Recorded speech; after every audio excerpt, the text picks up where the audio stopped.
Uh, Ladies and gentlemen, welcome. Welcome to World Tourism Forum. I'm since beginning of the forum and I saw the development. And when I saw today there are a lot of visitors, it's good progress. There are a lot of international speakers here.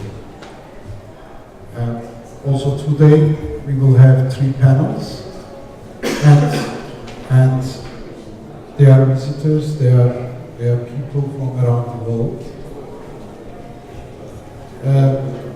Again, welcome. Everybody will present himself. Our topic is today, hospitality from the past and hospitality from today, or hospitality today means also most probably hospitality future. Hospitality is a very old business. It started around 10th of century in Anatolia and Middle Asia, and it started with the caravanserais. And caravanserais were built for the people. They are traveling from one point to another, and the system was very similar to the light hotel. It was a caravanserai owner or manager, and it was like today departments like housekeeping or technique, etc. So it is long time, and now with my guest we will talk about their views. It is very interesting. Mr. Saad is from Saudi Arabia. He has a view. Mark is from South Africa, far away. He has a view about it. And Christian from Europe, from Belgium. So it will be very interesting to hear all of these views about this topic. My guest prepared some presentation, and they will present first themselves, and then they will talk about this topic. And I believe at the end, if you have questions, we are ready to answer questions too. We will start with Christian. Welcome, Christian. Are you first time in Istanbul, or you have been here? Yeah, it's very interesting. He is not only the hotel, not only in the hotel business. He will talk about hospitality business generally, and that is, I'm curious to hear what he will say. Welcome. Thank you, Jim. It's my first time in Istanbul, but not my first time in Turkey. I went to Turkey 20 years ago in the Antalya sector, and I remember that we had rented some motorcycles with friends, and then we went to Montorus. And what I remember mostly, beyond the beauty of the country, is the hospitality of the people, because we stayed in very small villages, and we remember coming into restaurants which were only not for tourists, but we were extremely warmly welcome. So my first stay in Turkey is an excellent memory, and my second one, of course, is excellent too. It will be great. Thank you very much. And still, the people are very friendly. Yeah. They have now also a little bit. They can speak more English, etc. Because 20 years ago, the tourism business was very small. Now it is one of the biggest industries in Turkey. It will be good when we can hear from you about the main challenges in European hospitality. Mostly from your HOTREC side, what's happening really, we would like. And then it will be cool to hear also about the 2016 or longer term. Please, you can speak from here. Thank you, Jim.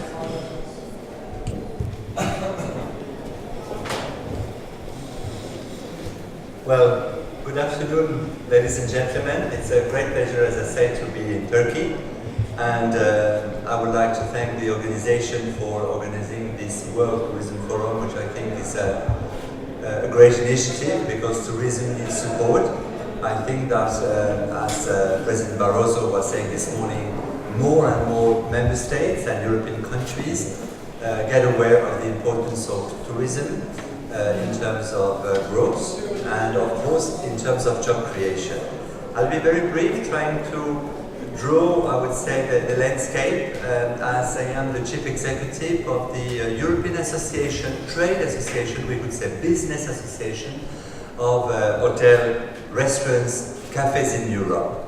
I don't know if the presentations work, but if it does, I see, fantastic. So maybe one word on the hospitality industry in the 21st century. I thought it was very interesting to have this headline that was proposed by the World Tourism Forum. The hospitality of the past, or from the past versus, or the one from today versus the past. And I think we will show, hopefully, that the hospitality industry has engaged a lot and has a lot to give in the future. So we are a European Trade Association based in Brussels because we are the lobby organization or the representative association of hotel, restaurants, cafes toward the EU institutions.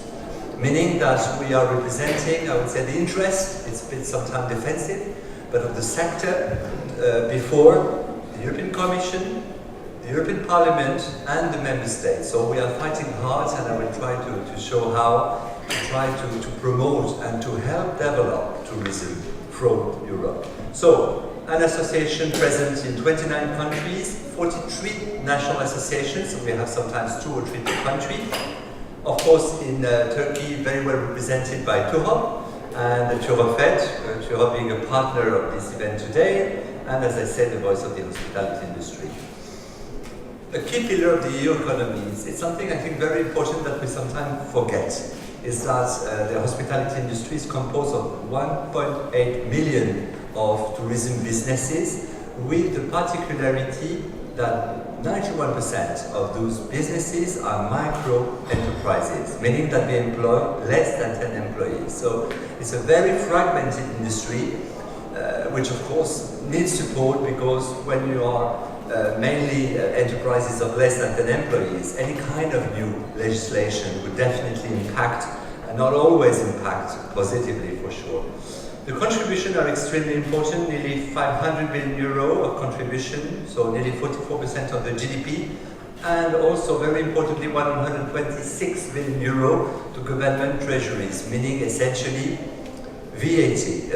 Why am I talking to this? Because of course we see more and more the sharing economy expanding everywhere, and right now there is no contribution, at least to government treasuries. So that's why we are calling for a level playing field, meaning that we cannot have in Europe and in the world 2 economies, one being extremely regulated and the other one being not regulated at all.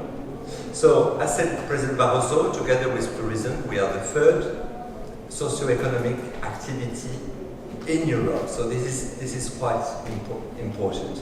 Key provider of jobs, also something which is extremely important for all national countries, and I know for Turkey.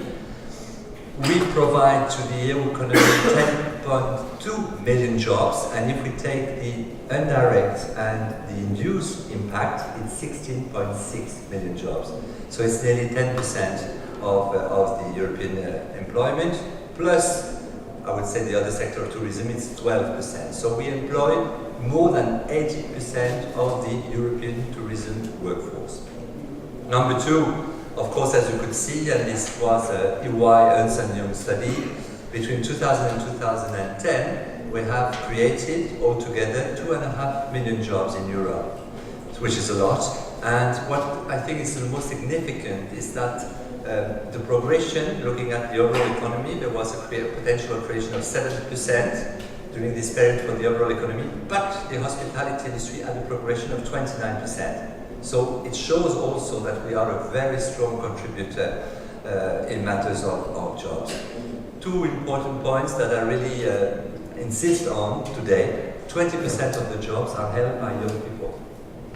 So we are a key driver for youth unemployment, And as of today, we see its relevancy when looking at migrants and refugees. 1/3 of the jobs are held by unskilled people. And I remember when I took on my position, I was thinking that it was absolutely fantastic. And then we say, oh, we should maybe not. And it's, of course, a very important advantage, meaning that, for example, we have the case for chefs. You know that we're lacking chefs in Europe, it's at least in quite a lot of countries. And Sweden, for example, had developed, since 10 years ago, what they call a fast-track procedure, in order really to assess the capability of any migrant or refugee to become a chef. So that's where we are, so we are a key provider of jobs. The sector is constant evolution. That comes through the fact, is it a sector of the past or is it a sector of the future? Of course, I think the sector has been very much challenged, and it's of course very much challenged today by the sharing economy, but we have a lot to offer, meaning quality of service and also evolution in terms of offer. At least what we know is that it is a sector which increased in terms of tourism, tourist arrivals. The last data of 2015 by UNWTO is that the number of tourist arrivals have grown in Europe of 5%, while globally it's 4%. So even if we are losing a bit of market share, 1980 it was 60%, today as said President Barroso, we are 51% of the total cake. 2030 it could be 40. But still, I think that Europe shows its resistance and capability to grow. Second one is the increase in the supply of accommodation capacity, increase of bedrooms by 10% between 2008 and 2014, so we're building new hotels. And number 3, increase in the supply of restaurant establishments, more 12% between 2008 and 2014. So innovation certainly is also a key driver, whether it concerns sustainability, guest satisfaction, modularity of rooms, but I think that's something which is extremely important. Some key steps to foster development, and I try to be even shorter, just to explain what we are doing in Brussels, because a lot of people say, what are they doing in Brussels? So at least one big success is that we've been fighting for the reduction of bank credit card commissions. And this is now effective since the 9th of December 2015, since 2 months ago, which means that the commission before for credit card or debit cards was around 1.6, and now it is 0.3 for credit card, 0.2 for debit card, which means again this is a very positive result for SMEs and micro enterprises. The visa, well, you know the complexity about it. We are fighting for the visa package, which was proposed by Commissioner Tajani, and it is in discussion at the moment at the Council, of course, because of security, you know, the many problems that there are. But at least, if it is adopted, it's a potential of more than 6 million potential tourists, because we would get administrative procedure more flexible without impeding security. So it's also 130 billion more of expenses during 5 years. Try to be a bit quicker. I said that the hospitality industry has evolved. Of course, you all know that during the past century, we've seen new forms of accommodation, whether it was bed and breakfast, whether it's camping sites, whether all the kinds which have been developed. But it is clear that today this phenomenon has exploded. The same for restaurants because of internet. And we have seen, in a way, thousands or hundreds of thousands of restaurants and hotels being, being created through, I would say, the sharing economy. And we have called it the shadow hospitality economy, because we know that there is a gray area at the moment. So this is something extremely important, and that we are providing some solutions. The rising issue of short-term private accommodation, right now, it's already, Airbnb is proposing 1 million rooms when one of the biggest hotel chains only provides 700,000, so in less than 6 years. Impacts in Spain. One example, the sharing economy already represents 50% of total accommodation. But more importantly, looking at an hotel, you have to comply, if you are a 3-star in Spain, with 244 regulations, when a normal, I would say, house has to comply with 12. Let's finish with that. Nearly 50% of the properties proposal Airbnb, I'm not only one. In fact, an owner, 50% of the owner have more than one property. So it's not exactly like sharing one room. It's more, the question is to know whether it's a commercial activity or not. For restaurants, we see that more and more. It happens in Barcelona, in Paris, everywhere, where you see some people contacting companies and saying, come and have lunch, you know, next door for €5. So this is, of course, all the question of, do we want do we see some benefits in regulated economy for health, environment, safety issues, or do we need to deregulate completely? But it's clear that, once again, you cannot have hospitality businesses with hundreds of regulations to comply with, and the other economy which doesn't comply or provide any support. Again, quickly, we have tried and discussed a lot with the European Parliament, which is taking the problem very seriously, also some national countries, of course. And we have launched a chart with the UNWTO, with support of UNWTO Secretary General, explaining that we consider that to get to a responsible and sustainable sharing economy, we should have a kind of 10 steps, meaning registration of activity, minimum compliance for consumer protection with safety, security, because right now there is no verification of the ID cards, and of course comply with fiscal requirements, but also the quality of life in neighborhoods, the employees' rights, and of course having some statistics, because we don't have any statistics. So we're working hard on that. I'm not going to give much detail on the Parliament. Maybe just one detail saying that at the moment there has been a report on tourism, which was developed, completed by an Italian MEP, Isabella Del Monte, where she looked at all the solution, the support which could be brought to tourism, visa, but of course so many more, quality, and looking at the sharing economy, she clearly states that we cannot have two economies, and we have to look at what kind of solution should be taken at national level, at least for consumer safety, security, and fiscal requirements. Online distribution channel, I think that all of you knows well about Booking.com and the online platforms which are partner of the sector, and in particular for, I would say, regional hotels which have more difficulties with visibility. But in a way, what we have today, at least as a state of play, is 150,000 hotels, more or less, in Europe, versus 3 booking giants. And those 3 booking giants, in fact, are in control of 90% of the whole bookings. The result, we consider that this is an imbalance in the market power, and that we should not have similar prices and clauses as it is now for hoteliers to be there. What is the state of play? There was an agreement, at least in Sweden, Italy and France, taken by national competition authorities, so that hoteliers could give other prices than the one on booking, but only by fax, which was very surprising.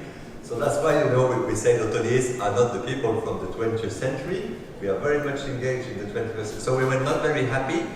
And what has happened, fortunately, but let's see, you know, what will be the next point, is that France, for example, Germany first, had said, we don't want any parity clauses. Hoteliers must be free to set their own prices. That was with HRS, which is one of the OTAs. Then we have taken the same decision for booking on 23rd of December. In France, there is a law which has been voted in August. So now all hoteliers in France can give their own price. And in Italy, it has been also approved at the Parliament. So it's a little bit of confusion. So we know that the Commission is looking at it, because the objective of Booking.com was to roll out, at least to have the same conditions being, I would say, in the 28 European countries, meaning the same parity clauses. And now we have 2 examples where right now the market is very different. So our objective is to restore the complete entrepreneurial freedom of hoteliers, meaning that for each hotelier to decide on his own price, and of course in a good relationship with Booking, because I think it is part of the game, but at least to have the freedom to decide on what they want. What we have launched, at least it's an industry initiative, to say, well, dear consumers, dear customers, you know that still, although you have Booking.com, which is very good, but still you have the opportunity to contact your own hotel. So we just launched it, this campaign. It's a very modest campaign because we are a European association, but we call it Book Direct, and then it is running now in 16 European countries. So the idea is that for the consumer to try to reconnect in a way the customer and the hotelier before, I would say, the fact of getting to an hotel. So I think that's a very good initiative. We'll see what are the results. And finally, to show that we are an industry of the future, very much committed also in sustainability. There are plenty of hotels all around Europe using renewable energies. Also, we are working on building capacity on energy management, and I think a lot of hotels establishments see the interest of doing so. And of course, the use of sustainable water. So there are plenty of I would say, examples and initiatives taken. And us, of course, as an industry association, we have joined the executive committee of UNWTO for the protection of children, and we have signed on the 5th of November the Code of Ethics, because we believe in responsible and sustainable tourism. We have signed the private sector commitment to the UNW Global Code of Ethics with Taleb Rifai, the Secretary General, at our last General Assembly. I hope I was short, clear enough, but thank you very much for your attention. Not too short, but it is okay. But before you go, I have two questions. In Istanbul, we have only 6.5% of the people, they are going out. They are going to restaurants, cafes, etc. This number is in New York, 50%. I have no idea how many persons in Russia. Through your experiences, how you can support local authorities to have programs, how the small locals can animate people to go more out. Istanbul is 50 million people. And can you imagine when this number is not 6.5, it's 20%. The economy for everybody is looking completely different. Do you have any words for these? So animation programs, etc., with your experiences, with your members. Second is we are in Brussels. Till now, Turkey is one of the countries. We are since 1960 associated member. Each 10 years, the status is changing, but we are still not a member. And we didn't get now anything from the European Union. And we are in Brussels. Do you have any idea how Brussels, the European Union, can support the education in hospitality? because Turkey is the sixth biggest incoming country worldwide. But the education in hospitality, in comparing with Europe or with the US, is still behind. So, are there any education programs where we can say, okay, we are supporting one thing in terms of the hospitality business, and that is the education? Or is this question too detailed? No, I'll be I try to respond to the question. Number one, I think it's a cultural aspect. Whether you go out a lot, depending on the country, it is clear that times are changing. We see, for example, more and more interest for restaurants, any kind of restaurants, and creativity all around, and whether it's, so I believe that in this, it really depends on culture and the evolution, and we will have to measure maybe in the next 2 or 5 years, what has been changing on that. So to see if this cultural aspect of people going out at night, and 5 in Turkey, 10 in London, 15 in New York, or maybe 3 in Paris, what is really linked to? First of all, it should be, I would say, analyzed, and secondly, certainly it should change. But the government, I don't know exactly what they can do. I would say, well, decreasing taxes and levies and VAT, etc., will certainly also help people going more to restaurants. It's maybe a simplistic approach, but at least it's one of the points.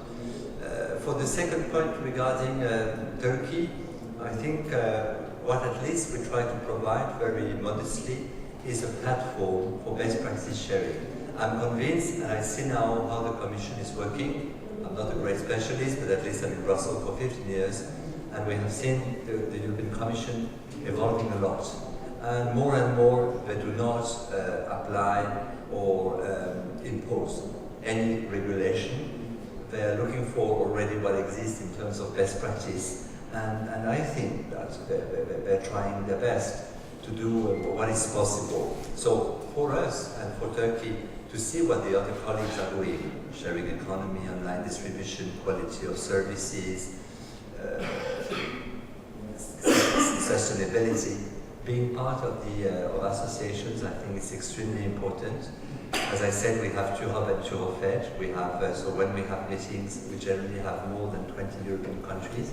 We're going to develop in the next weeks an online, I would say, best practice sharing platform. But we are doing a lot of workshops. The next one is on the sharing economy. There will be one on taxation in September. So I think even if it's also sharing communication campaign. For example, for VAT, there are some countries who have succeeded that the government, for example, number one, do not increase VAT, because when they are elected up, they think about increasing VAT, but also more proactively and positively to say, dear government, dear minister, dear colleagues, we have a VAT level of 20.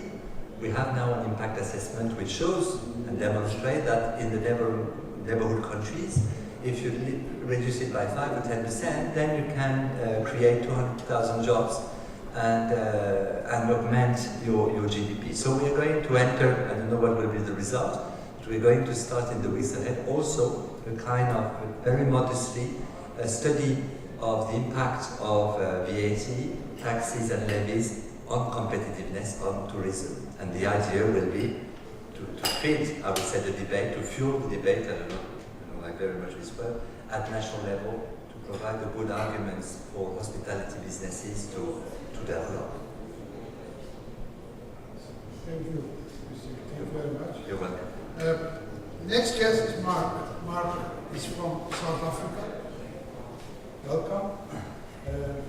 I traveled around the world. 2010 I was in Johannesburg. And I have to tell you, it is one of my biggest unbelievable experiences with good and some bad tastes. Of course, like in each country. Welcome. My first time in Turkey. No, I have been here before, a couple of years ago, here in Istanbul. Okay. Please, can you present yourself and it would be great to hear about this topic from your point.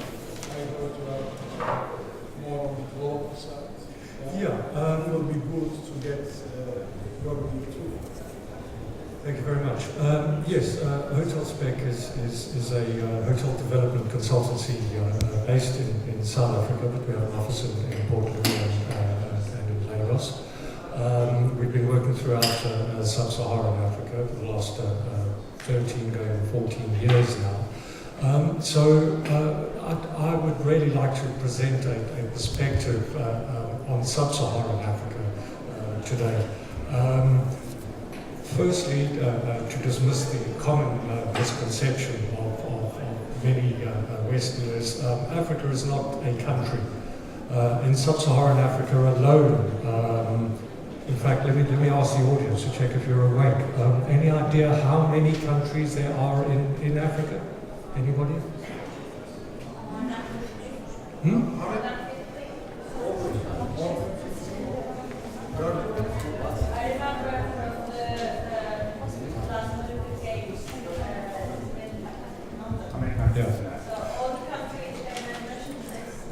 There's excluding 2 disputed countries, there's 54 recognized countries in Africa, 48 of which are in sub-Saharan Africa. You only traveled to South Africa.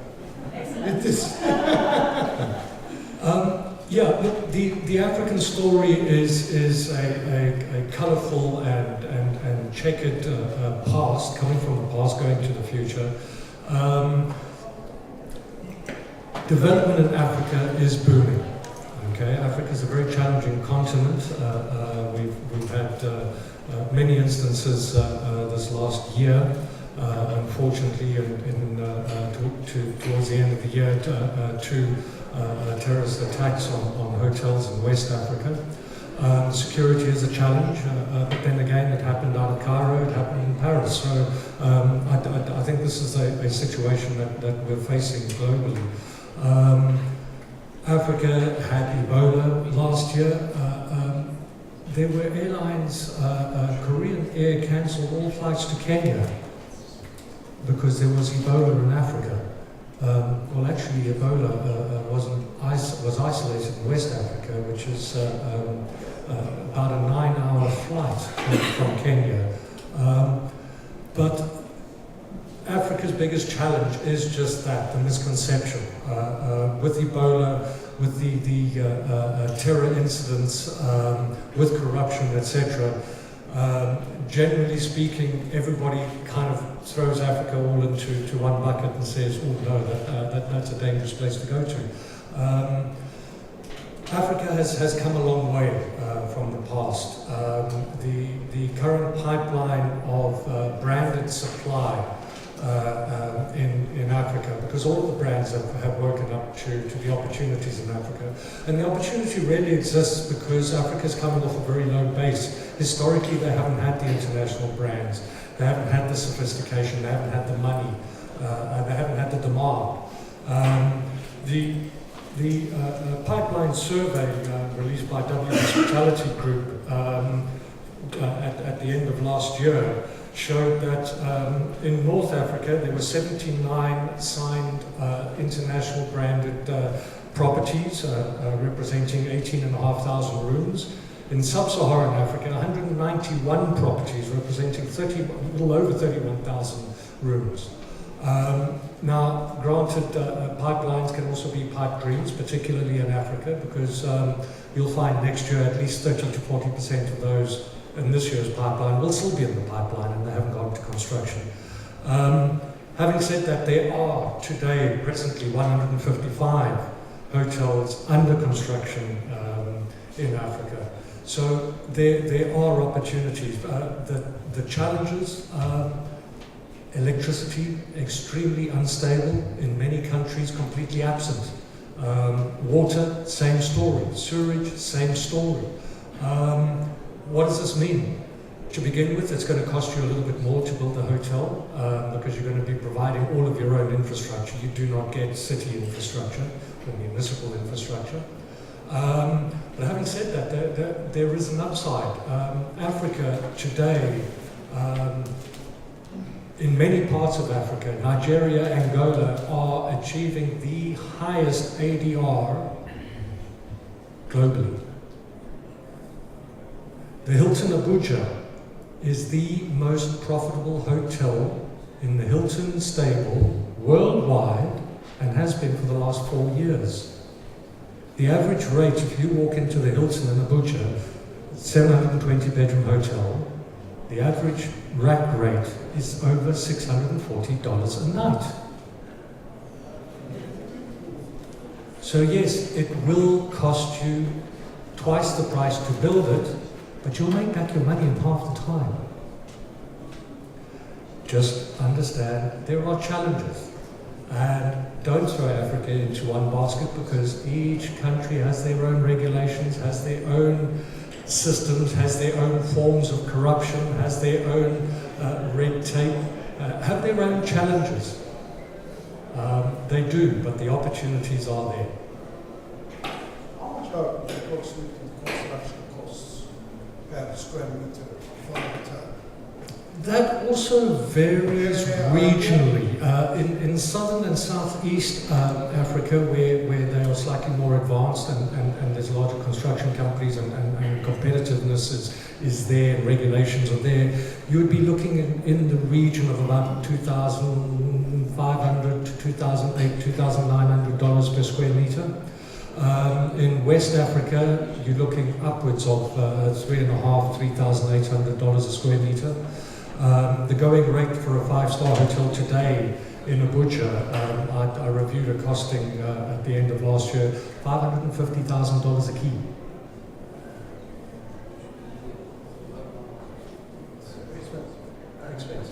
But for your information, when you are involved in that region or project manager, in the last 2-3 years, a lot of Turkish companies are in all of these countries, in all of them.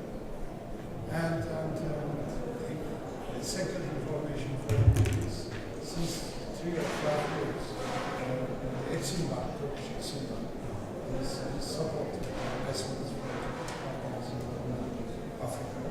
I believe they are crediting 70-80% investment. It's very, very high level. Why I'm saying before it was not possible. Today, Exim Bank is supporting Turkish Exim Bank, is supporting without exception all investment in African countries. Yeah, I don't know if it is interesting. No, absolutely it is, and just to confirm that statement, Renaissance Construction, a wholly owned Turkish development company, in Nigeria last year broke the Nigerian record, a very poor record at that. But one of the other challenges in most of these African countries, and primarily it comes down to the lack of funding, is the length of time it takes to build a hotel. Nigeria these days seems to average anywhere between 5 and 7 years. Last year, Renaissance Construction showed them how to build a 186-bedroom, 4-points hotel in this tiny little city called Qahtani in the south of the country in 18 months. Okay, for $270,000 a key.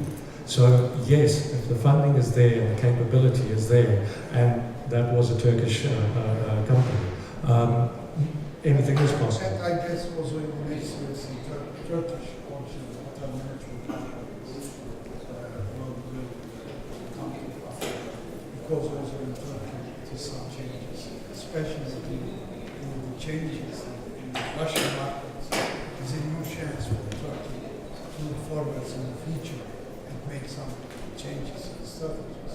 And Africa is, I believe, one of the most hopeful countries for Turkey. Okay, we will never be like the Chinese companies. They are since 20 years they are Turkish companies can learn very fast. You will have a lot of Turkish clients soon. Good. Thank you very much. Do we have something else? No, unless there's any questions from the audience, I'm happy to take any Or at the questions. end, we can make all the questions when our next guest is Saad from Saudi Arabia. Welcome. Thank sir. you. Thank you. It would be great to hear your view about this topic too.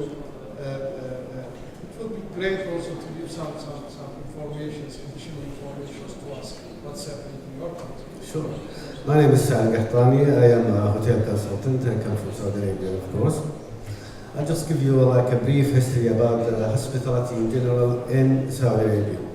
As you all know, we have Mecca and Medina, the two holy cities in Saudi Arabia for Muslims worldwide.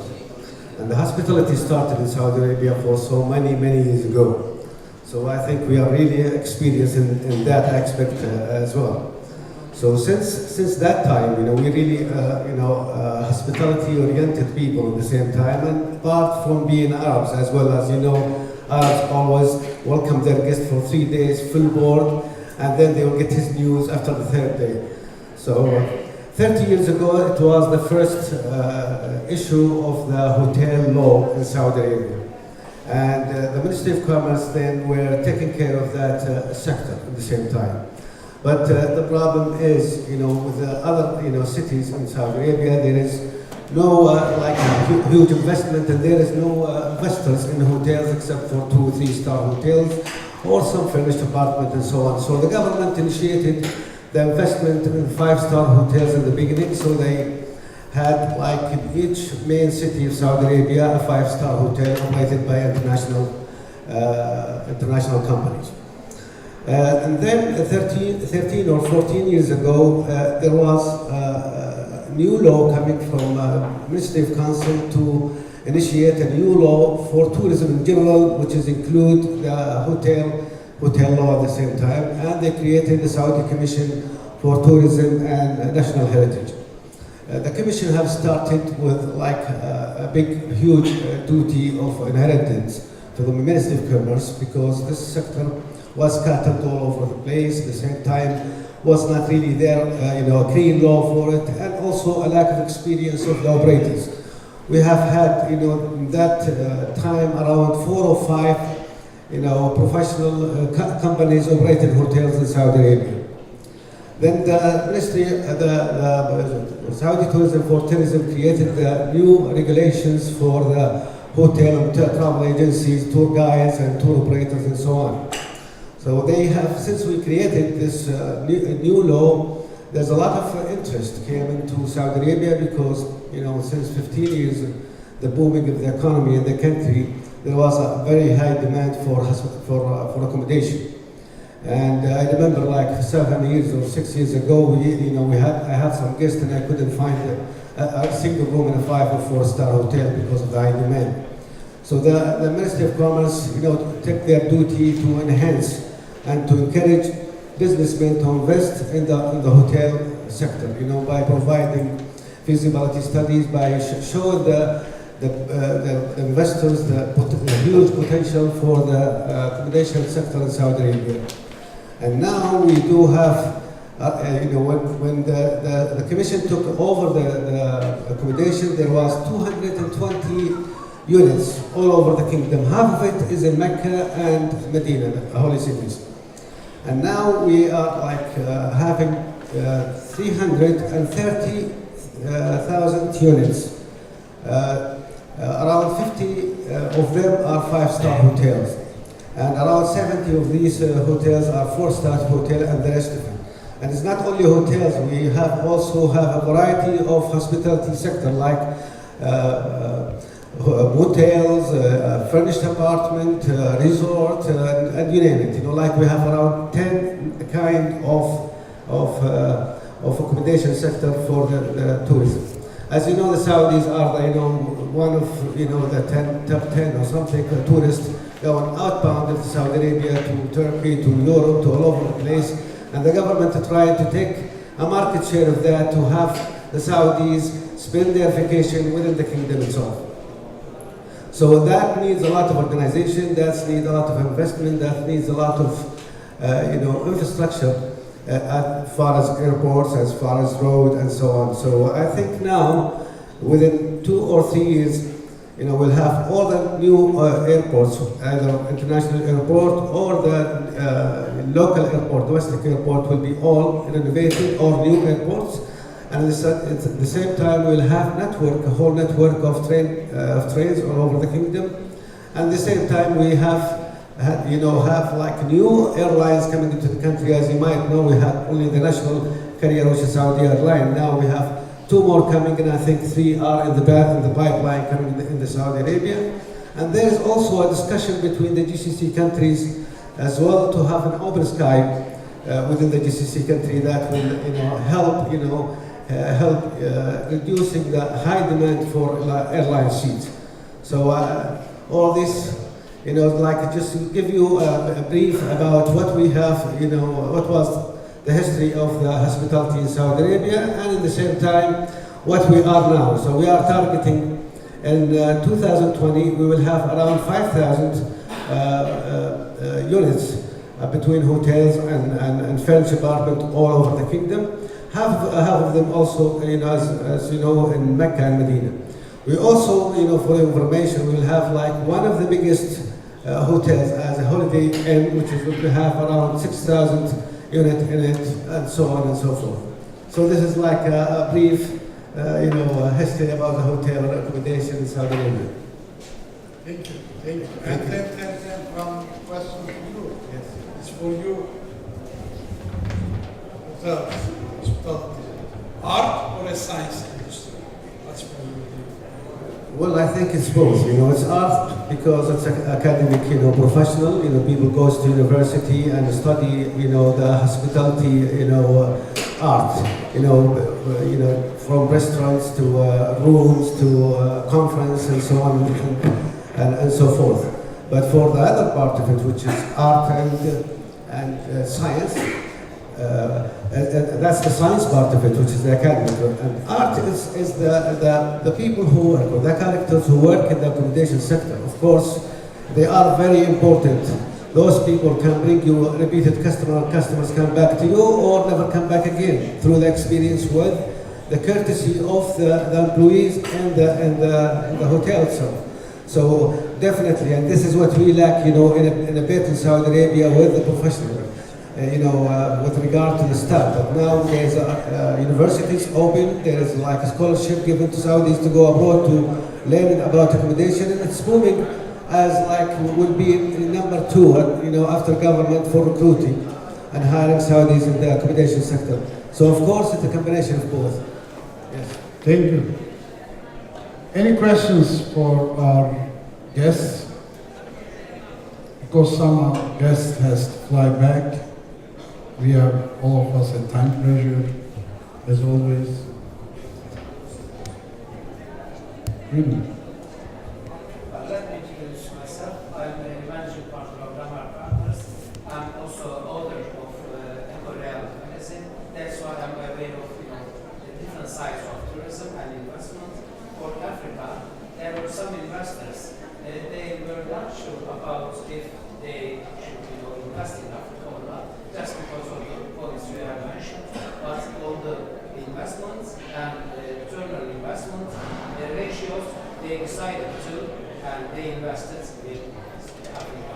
And for Saudi Arabia, it's too much touristic, not the only visiting. That's one of main figures for your country. I'm afraid they don't say so. And, You have some Brussels, something yes, else? And for Brussels, well, I'd like to thank Christian. We have been together for here at the events, and I just want to ask what are your further advices for the sector, for Turkey, and to attract customers and investors to Saudi Arabia and Africa as well.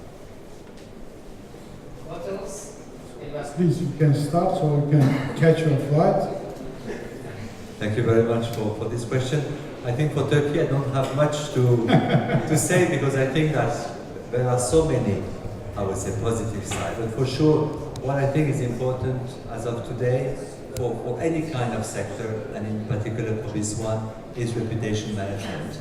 And I think the reputation of Turkey is absolutely excellent. I think the number of tourists, I think Istanbul is the 4th or 5th destination in the world, maybe the 4th, if I remember well. And but I think it's super important always to communicate and to develop marketing strategy, because there are competitors, and more competition coming from Asia. And as we saw, in fact, the curve for Europe is going down, although in Europe there can be some countries which are in the growing curve, which I think is the case for Turkey. So I think that, not to be too general, but I'm sure that the country has everything. It's part of Europe, you have fantastic culture. This Istanbul, for the little I saw, is a pearl. And so there is, it seems to me that there is a great potential for sure for Turkey at many levels, and hopefully for Europe at a global level, because I think everyone needs the benefits of tourism. Thank you. I'll start with your second question with regard to the foreign investment in Saudi Arabia. The government has created a commission that specializes for foreign investors, which is you'll have one window that you could deal with and to getting to the business in Saudi Arabia and to get to have a business in Saudi Arabia. So this is really a commission that have like a heavy duty of reflecting a good a picture of Saudi Arabia to encourage businessmen to come to Saudi Arabia and invest it. So it is easy, I'm sure, and it has no red tapes whatsoever. You could come to Saudi Arabia for a visit, and they will give you a visa to come and see and discover the market. And after that, you could come back to your country and then bring all the documentation and everything. And I think within 2-3 weeks you have all the lessons you need. With the second question, I don't understand what you meant by you. Yes. Okay. Maybe we Just because of religious travels. and the religious, for sure, Too much commercialized. Maybe if you say so, that's your opinion. But the religious is not really, the demand for religious is a lot. As you know, from 6 to 7 million between pilgrims and Mecca in Umrah, makers. They come to Saudi Arabia every year. So that it is a huge number. That's why we have the project of expanding the Haram. That's why we have the expanding the accommodation sector in Mecca, Medina, Munawwara to make it as easy for pilgrims and Umrah makers to come to Saudi Arabia. So they are our guests before it could be any commercial. And the government of Saudi Arabia is spending millions and millions of dollars, just to make it as easy as possible for pilgrims to come and to Umrah makers. So I hope that can, and if you have any further question, I'm willing to meet with you anytime and talk about it. Sure. Please, some words about Africa investments. Okay. And then we have to close because the next panel I has to believe we have start. run out of time, so I won't take too long. Firstly, I'm very happy to hear that your clients have decided to invest in Africa. A very brave decision, but a very good decision, because the returns are there, and they are there as fast as I said so earlier, which you're seconding. I think, firstly, once again, it comes back to my original point. Don't make the mistake of throwing Africa into one basket, because you are talking about 48 different countries in sub-Saharan Africa, different governments, different policies, different investment criteria. Security of tenure of land is a challenge, and you do need a local partner. In most African countries, and it's advisable in any event. You do need local legal advice. One of the biggest challenges in some previously very cash-rich countries, Nigeria, Angola, even Mozambique, foreign currency reserves are so low that the governments are not allowing US dollars to leave their countries at the moment. So this is in itself a further risk that needs to be mitigated. So yes, there are challenges, but there are massive opportunities. Thank you. You have to say something, or you have? I think I'm okay, but I just want to elaborate in the commercial part of it. There's a lot of people, who comes to Saudi Arabia to, millions of people come to Saudi Arabia for one, objective, which is making Umrah and Hajj, and that is really, it's a very, very big task for us to take care of, and we are taking care of, and we are doing our best, to make it as easy as possible. Okay. But we have now a new initiative for the pilgrims when they come, or the Umrah maker when they come. We have like a program called Umrah Plus, which is you could come Mecca and Medina, and also if you wish to come and visit other parts of Saudi Arabia, you could do that, to experience Saudi Arabia as well. Thank you. Thank you very much. And stay here, don't go away. We have the next panel. Yeah. Thank you very much.